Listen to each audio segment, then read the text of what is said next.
welcome back, everybody, to another episode of Making Monsters. I'm Taylor Dahl, and today I'm joined by Zack Pearson. He covers the Bears for Bear Report, part of 24/7 Sports. So, Zack, I appreciate you hopping on. Bears coming off a 4-game win streak, so it's pretty fun around here right now. Yeah, no, thank you for having me on. 4-game win streak. It was looking bleak after that Lions game, but the last 5 weeks, with the bye in there, the Bears have turned it around, and I'd say there's some hope and excitement.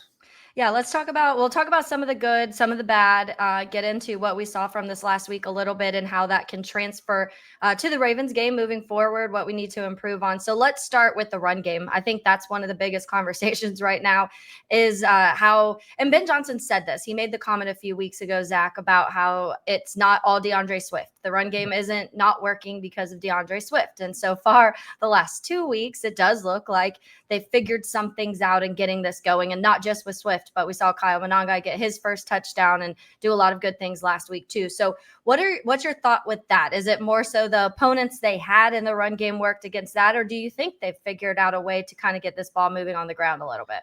I think it's a little bit of both. You have to give the Bears credit for figuring out too, figuring out the offensive line combination, getting Darnell Wright back, and then also the running backs, DeAndre Swift and Kyle Monangai. I think this scheme is starting to kind of come into place for what Ben Johnson wants with his running backs. And look, they were never going to have David Montgomery and Jahmyr Gibbs level play like Detroit had with Ben Johnson. It just wasn't realistic right now. Maybe down the line eventually, but it doesn't mean that the run game had to be bad. And right now we're seeing DeAndre Swift last 2 games, I think 7 yards a carry or something like that. Crazy. You mentioned Kyle Monangai getting his first touchdown and running hard over 53 or 54 yards last game.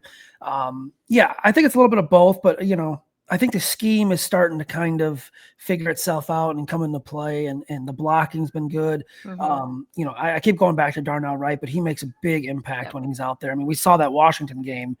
He had a 2-for-1 at the end where he just cleaned out 2 people. And then also Colston Loveland is kind of starting to become a better blocker as well. So I think it's a mix of things, but I think the Bears are actually starting to figure out this run game, which is great news. I think one of the most exciting things for me, and it's been Ben Johnson, I think, because I think as soon as you made that hire, you were like, okay, this could be a fun offense. And we all said it may take a little time to get things really going to where everybody's clicking and he figures out what he can do with the personnel he has in Chicago. But just we heard so much about the 12 personnel and how important that is to him. And then he ran 85% 11 personnel against the Commanders. And then we still see a pretty high percentage of that, but it drops a little bit this last week. But he's mixing it up. And I think that it's fun to see a offensive play caller say, hey, let's change up the things that aren't working or per opponent. And that's something that's been really fun to kind of watch, is the different things he's doing offensively, schematically with the Bears offense right now.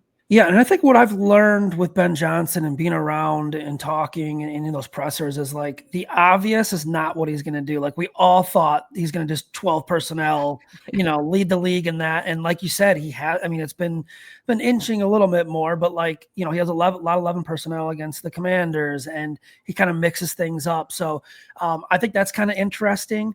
But yeah, I think he's kind of starting to find his groove as well. I mean, I don't know if you saw that video that's going around on Twitter where he's clicking his pen, and he is just a maniac in a good way.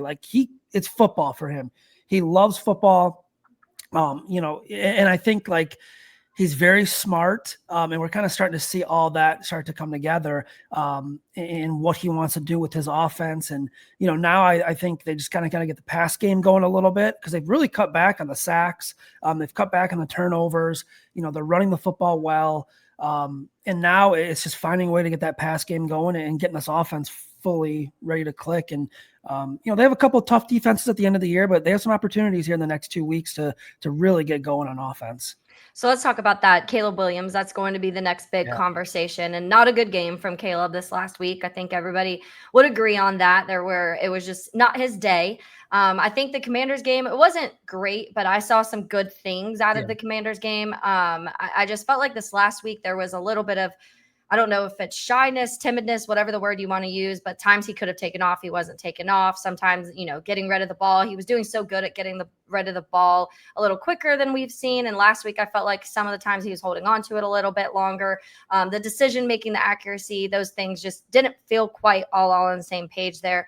But it's okay. Every quarterback's allowed to have bad games. You see Patrick Mahomes and Josh Allen and all of the guys have bad games, but you want to start to see a little bit more progress. And I think that if this run game is going and the offensive line is fixed, if Caleb really clicks with this offense, then this offense can be very explosive. It's already the only one in the NFL that scored 21 plus points in every game this season. But what are your thoughts on Caleb? Where is he at in this development process in your eyes? Yeah, I mean, obviously, number 1 overall pick, he's going to get all the criticism. He's going to get it's just a lightning rod. It's just the territory that comes with it.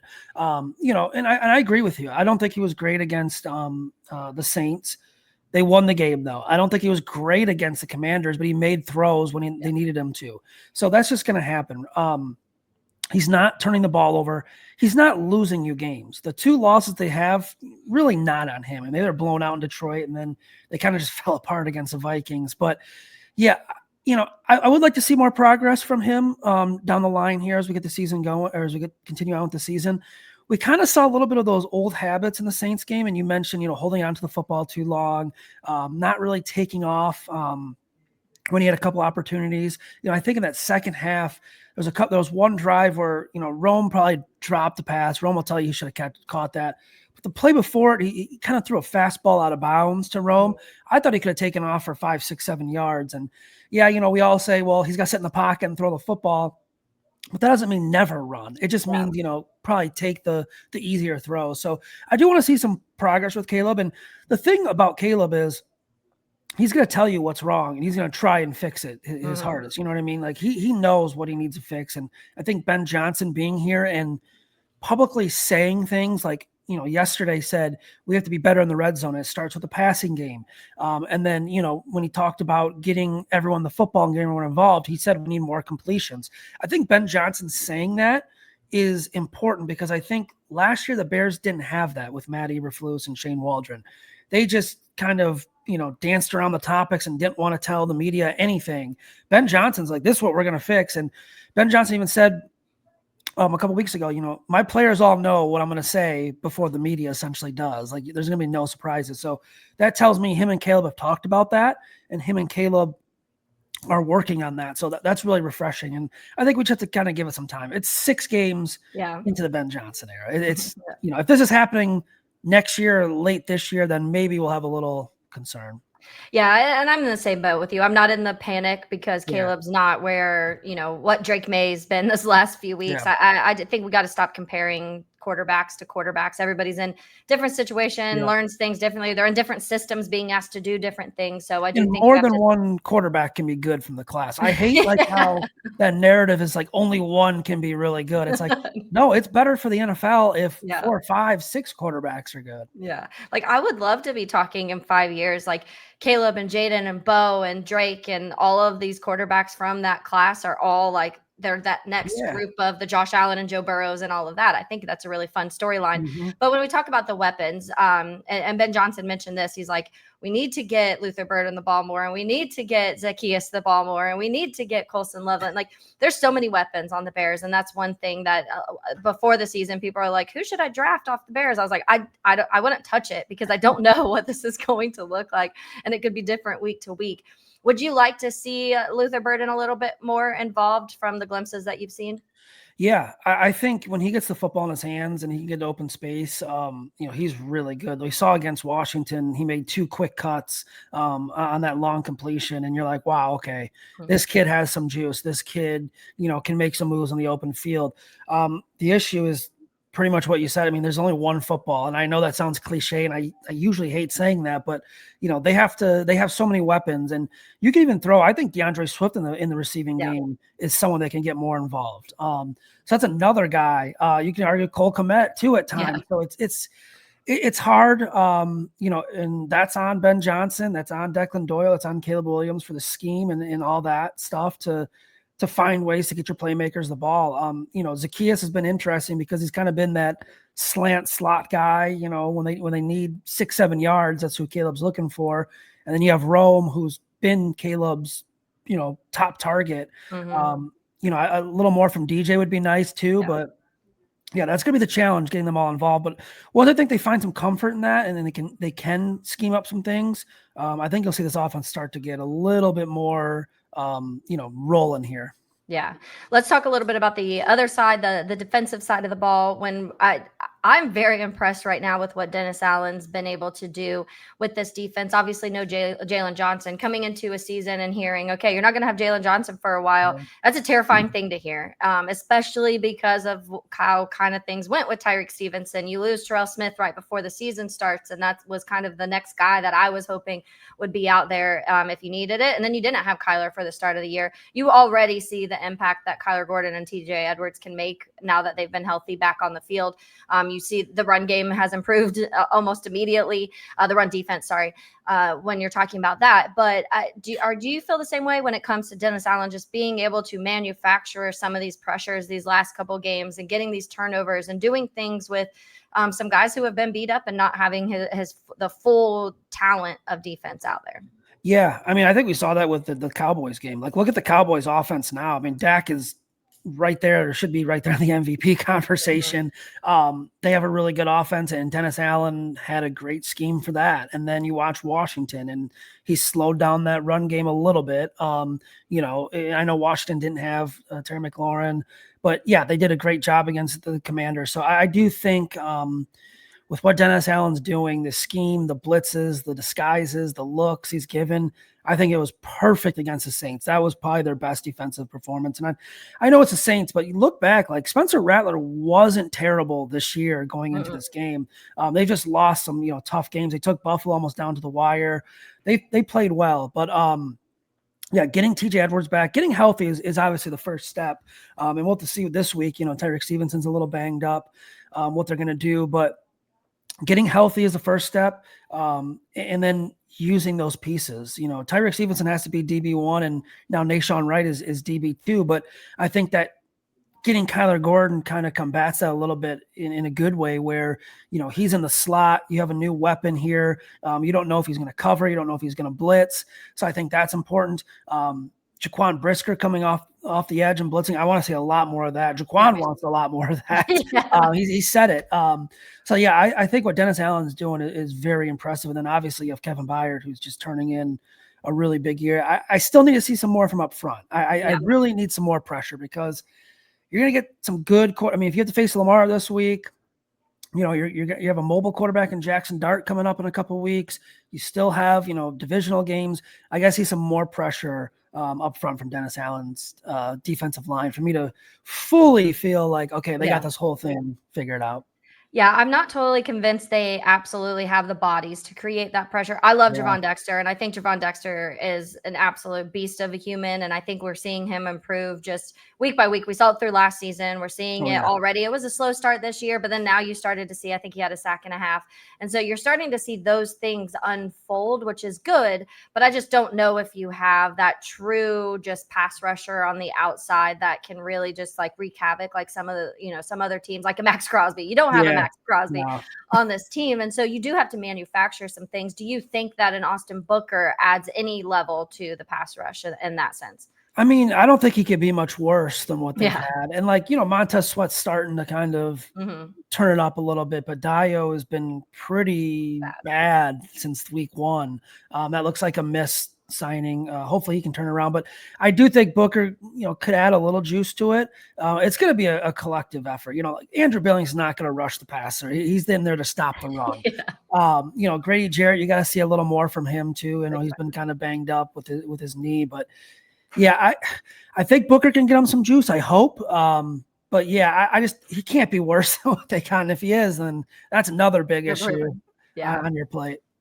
Yeah, I think that when you talk about some of the guys overperforming, I would say that, a guy like Kevin Byard this year is overperforming some of the expectations than you thought. I think Tremaine, honestly, Tremaine Edmonds through the beginning of the season has looked really good, especially this last few games.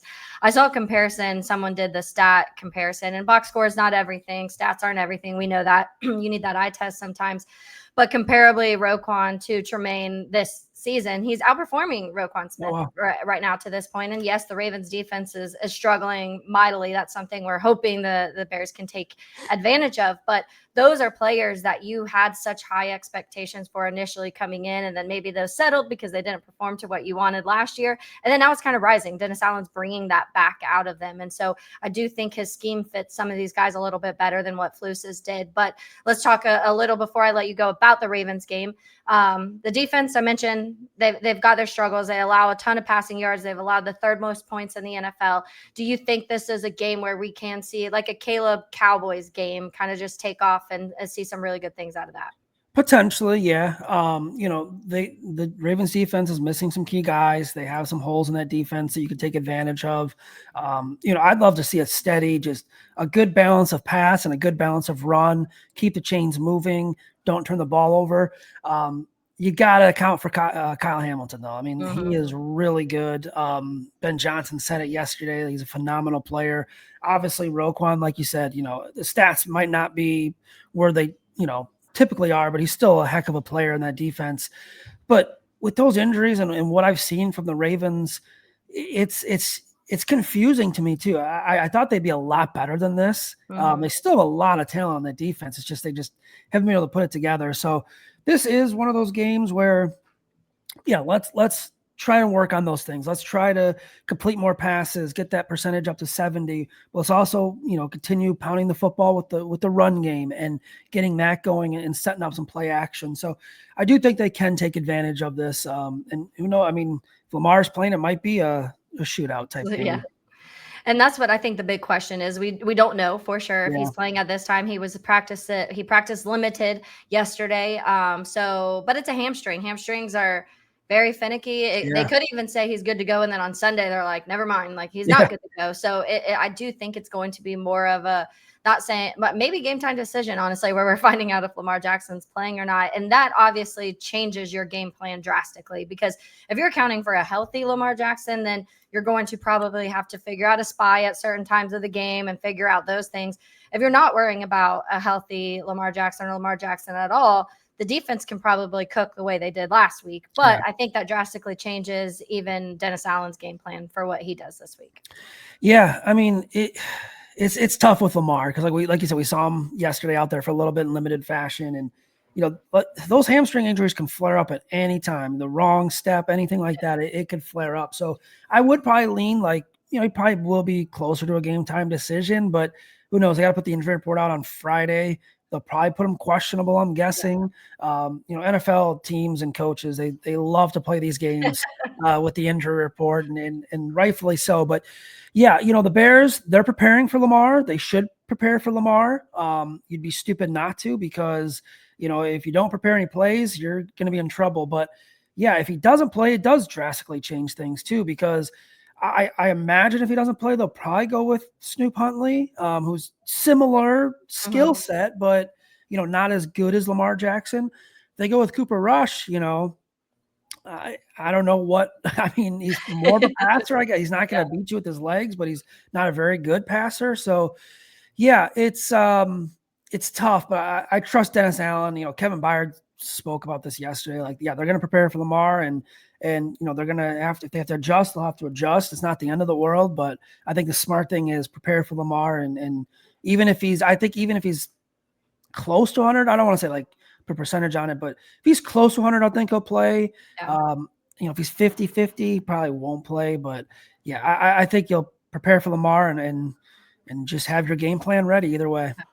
Yeah, their season's on the line, I think, pretty much. They're 1-5. If you go to 1-6, it's going to be really, really hard. It's already hard to dig yourself out of that, but I do think because the Bengals not having Joe Burrow for we don't know how long, and then obviously the Browns where they are, they do feel like they can crawl back in if Lamar gets healthy and they can go on a win streak. But if you go to 1-6, that's really hard to dig yourself out of. But Zach, I really appreciate your time. Hopefully, we're talking about another dub next week. It'll be really fun to talk about 5 in a row and beat Lamar Jackson. Even better, honestly, if Lamar plays and they beat the Ravens, I'll feel really, really good. It's a good test. Yeah. Yes. He's never played against the Bears either. He missed the last game, which. Yeah, that game was wild. I forgot how crazy and weird that game was. I think the score was 13-9, or I don't remember. Yeah, like a field goal game, I think. Yeah. At the end. Yeah. So strange. And then I Yeah. actually looked because the Bears have a winning record over the Ravens. Yeah. It's like 4-3.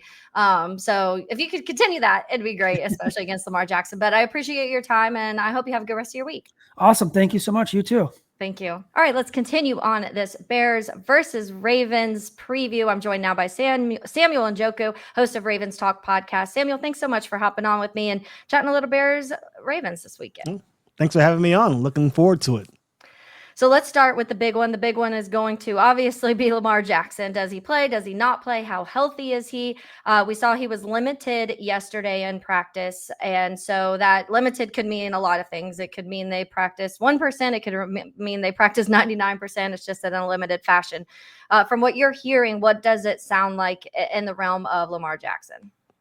It's very interesting. I think it's going to be interesting to see how he practices the rest of the week. I won't be surprised if he plays, even if he's limited on Thursday and Friday. It's just that he came onto the field late in the practice on Wednesday. Not too much being said from the head coach regarding his availability. I've hearing differences of things from different reporters. Some reporters have told me that, he didn't have any gingerness in his walk. Some reporters have told me that he looked like he favored the leg a little bit. So we'll try and see what happens. It could be a little bit of gamesmanship by the Ravens. Okay, let's trot him out there. Let the Bears think that he's actually going to play when he doesn't. If I had to make a guesstimate, I'd say that he goes out there and plays. I think the Ravens need him out there for these next 2 games, especially if they lose either to the Bears or the Dolphins. Their season's pretty much over. Yeah, and that's what I think on the Bears end, that's kind of the conversation we've been having. You're 1-5, but it does feel like if Lamar's back, you could go on a stretch, win some games, and still be able to kind of claw out of the cellar, especially with what the Browns and Bengals are dealing with also. And then I personally am not an Aaron Rodgers fan, so I think that eventually we'll see the Steelers kind of come back to earth a little bit too. But Derrick Henry, that's going to be another conversation. Derrick Henry, he's a monster. Obviously, I'm from Jacksonville. He's from Yulee, Florida. He's from very close to where I grew up, and we've been talking about him for a very, very long time.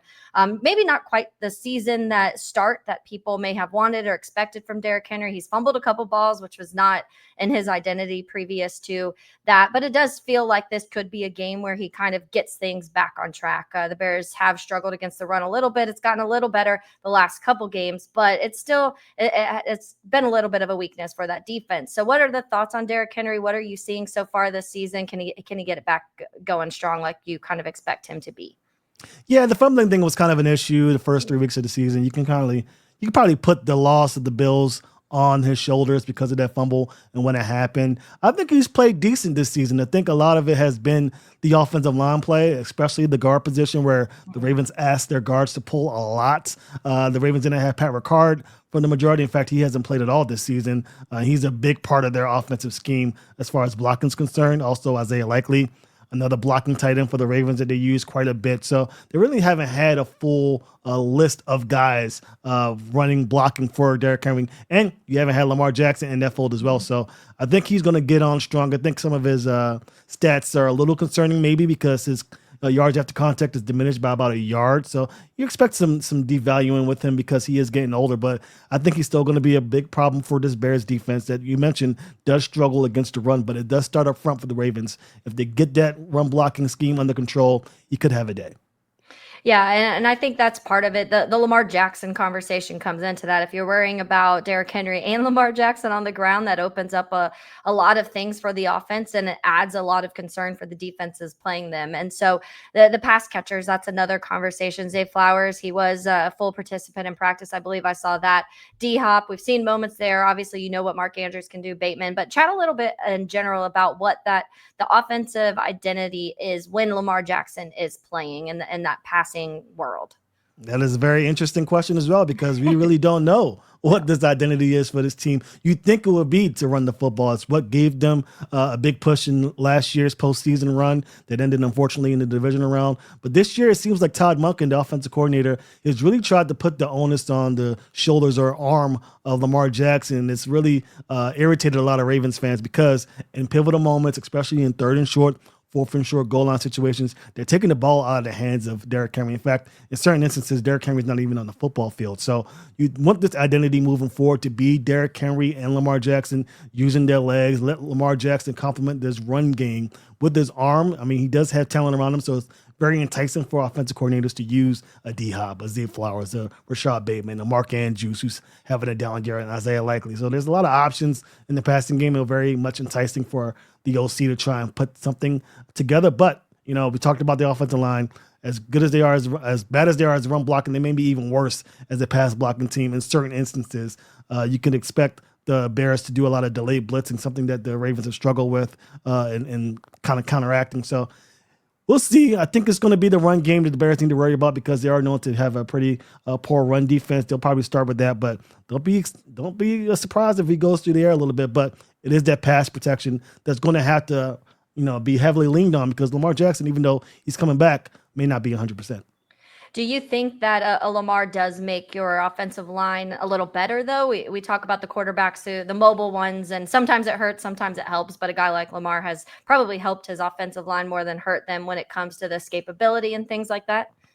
It'll certainly help. It will certainly help. But again, the Ravens will need to lean on the run game because a lot of these, previous run defenses, well, I guess to say pass rushers, the Ravens have had a lot of decent pass rushers. Ed Oliver with the Bills, Chris Jones with the Chiefs, Aiden Hutchinson with the Lions. So a lot of these defensive ends have gotten after Lamar Jackson. If you get the run game going, you kind of takes the pressure out the pass rush, putting the ears back and getting after Lamar Jackson. And if they do, seem to penetrate, then Lamar Jackson does have that ability to extend plays with his legs, something that the Ravens haven't had at all the last 2 games of Cooper Rush. So, yeah, I could see the offensive line not being as much of a concern with Lamar Jackson back. But again, we don't know the severity of this hamstring injury, if this is going to linger, if this is going to limit him, because we do believe this hamstring injury didn't happen in the Kansas City Chiefs game. It happened during the Bills game or maybe even the Browns game. He didn't look like himself these last few days prior to that, exit in that Chiefs game. So we'll see. That hamstring injury may limit his run ability a little bit, but he's certainly a better option in terms of what they're able to do offensively with this offensive line play because he is such a dynamic player. He definitely is. It's funny because in the Bears world, it's a little bit of a mixed feeling because it's kind of like, we don't want Lamar to play because we want another win. But then you also kind of look at it and you're like, no, you want to beat Lamar Jackson. Like that's when you're a team that can compete with anybody. If you're beating the Lamars and the Josh Allens and the Patrick Mahomes and in that world, that's that tier of quarterback that he belongs in. Let's talk about the defensive side of the ball a little bit. You've seen some struggles there. But I want to start with my personal favorite Baltimore Raven out of the DB University, and that's Kyle Hamilton. I'm a Notre Dame fan, so a big fan of Kyle Hamilton. He's incredible. He's so much fun to watch, and I did think that looking into this season, honestly, I thought that the Ravens secondary was going to be one of the best in the league. They drafted Malachi Starks. There's so many pieces already there. Kyle Hamilton added, obviously, just a massive increase in what they can do back there. There's been a little bit of struggles, but you've seen some moments from him obviously really shine. But talk a little bit about that secondary in the back and what they're doing.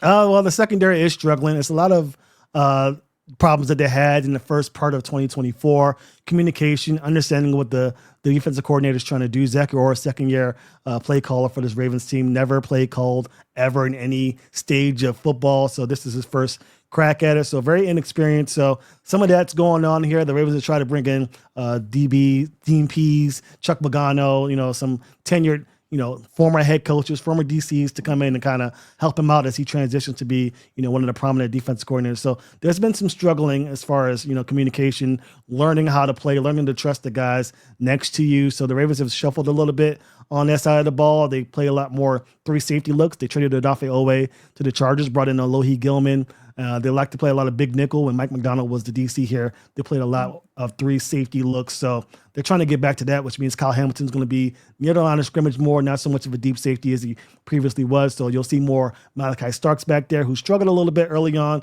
but we'll see what happens as far as what the Ravens need to do. It's all about the pass rush, really. The Ravens have gotten 0 out of their pass rushing group. They traded away Odafe Owe, and they haven't brought in anybody else to be that pass rusher. During that Rams game, no pressures from any of the edge rushers in that contest. So we talk about Caleb Williams having a bit of struggles with pass protection and getting hit by, edge rushers or whatever. They're not going to have that concern in this contest, at least in my opinion, unless this Ravens defense gets under control. How much do you think the Matabuke injury has affected that? I know obviously defensive tackle, but that interior pass rush and just what he did on that D-line. It is monumental, the impact that he's had. I mean, I can't even begin to tell you. I mean, we got Travis Jones, a guy who I was very high on coming in. He's another interior lineman, but he's being double teamed. He doesn't really understand or is able to crack that double team a lot of times. Nani BK was a guy who took double teams last year, had a bit of a down year, but because of his ability to take on those double teams, you saw guys like Travis Jones, Odafe Owe, Kavanaugh be able to use that one-on-one matchup and get penetration, get after the quarterback. That's not the case anymore. The teams don't really have to double team Travis Jones. If they do, the other guys have been ineffective, consistent at best. And there's been a trickle-down effect. The run game, the defensive side of the ball at least, has struggled mightily. A lot more being placed on the shoulders of Roquan Smith. He hasn't answered the bell, at least as of yet. So it's been unbelievably difficult, something that the Ravens are still trying to find a way to answer. That's going to obviously be one of the big storylines. This is the first time the Bears have went up against Roquan Smith since they've traded him. So I do think that that's going to be a conversation that's going to be mentioned during this broadcast. I know obviously when they get rid of Roquan Smith that offseason, they go and they sign TJ Edwards and Tremaine Edmonds. Tremaine Edmonds is having a fantastic year so far. That he has multiple interceptions, forced fumbles, like 60 plus tackles right now. So he's playing really good football. That is going to be something to kind of look at this game. At least Bears fans are going to be looking at Roquan Smith and hope that he doesn't look like the Roquan that we know he can be, at least for our sake. But what do you think that is? What do you think the struggles with Roquan, this kind of slower start for him this season, is just some of the missing pieces, or is it, like you said, that communication maybe that be lacking right now for the defensive side of the ball? It's a lot of bit of everything, honestly. The Madubuike injury, I think, looms large for him because he is asked to do more in that absence, asked to take on a lot more as far as shedding blocks, a lot of misdirection that opposing teams try to do. And we got to realize that Lions game was a really poor game for Roquan Smith. And Ben Johnson's coming here with a very similar approach as far as how they try to run the football. So all eyes will be on Roquan Smith, not just because of that, that marriage between the Bears and Roquan Smith, but also because how is he going to react to this moment here against the Bears team with DeAndre Swift that can really get after you, with some guards that can really pull and make some life difficult decisions for Roquan Smith. So I'm very interested to see how he responds. He is also dealing with a hamstring injury. Okay. He practiced in full in this week, so I think he's going to be able to go. But it's going to be very interesting to see how this defense overall, headlined by Roquan Smith and that run defense, tries to stop Ben Johnson and DeAndre Swift. Let's talk about the Ravens' perspective of what the Bears are right now. Obviously, they lose their first two games against the Vikings and Lions, then go on now a 4-game win streak. Caleb Williams hasn't looked awesome the last two games, but they were still able to win. The Saints pretty mightily, and then a close one against the Washington Commanders. But really beat up on the Dallas Cowboys offensively and defensively in that game. And so there's some good and bad. There's still some improving. There's still some understanding of what the Ben Johnson offense may look like every week. It's honestly looked a little bit different. He's used a ton of heavy 11 personnel. He's used a little 12 personnel when he can. The run game, all of a sudden, the last couple games look like it's starting to click with DeAndre Swift. So offensively, from the Ravens' point of view, what is kind of, if there is a concern, what's being talked about most in Baltimore when it comes to the Bears offense?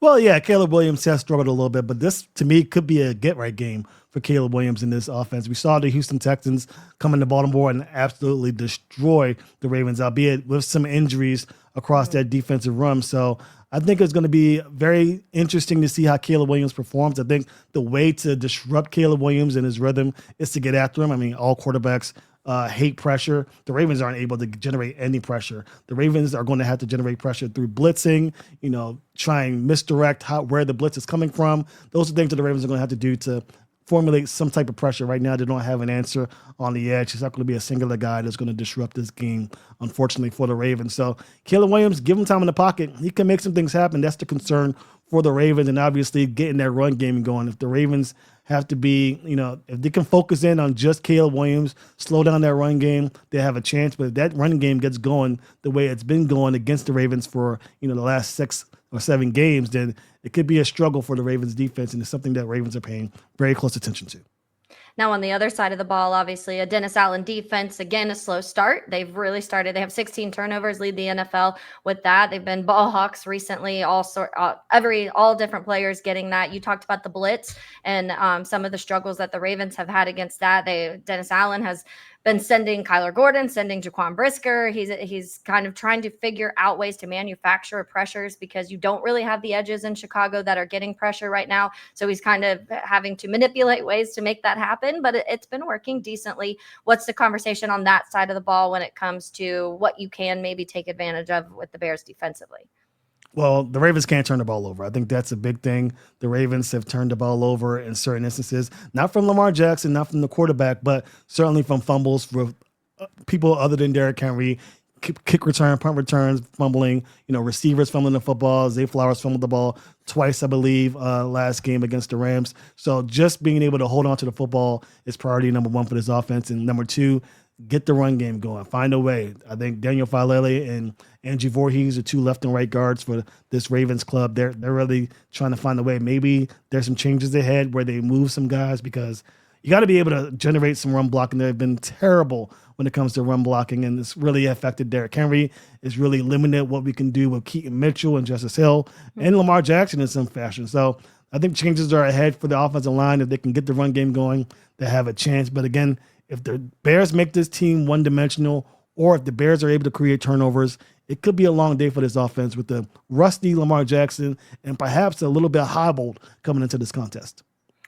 Well, we will see how it goes. We will be awaiting the news of whether Lamar plays or does not play at this point in time. The Baltimore Ravens are in some place 6.5, 7-point favorites in this game at this point. So we will see how that goes. But Samuel, I really appreciate you hopping on with me, and I hope you have a good rest of your week. Appreciate it. Good luck, guys. Thank you. You too.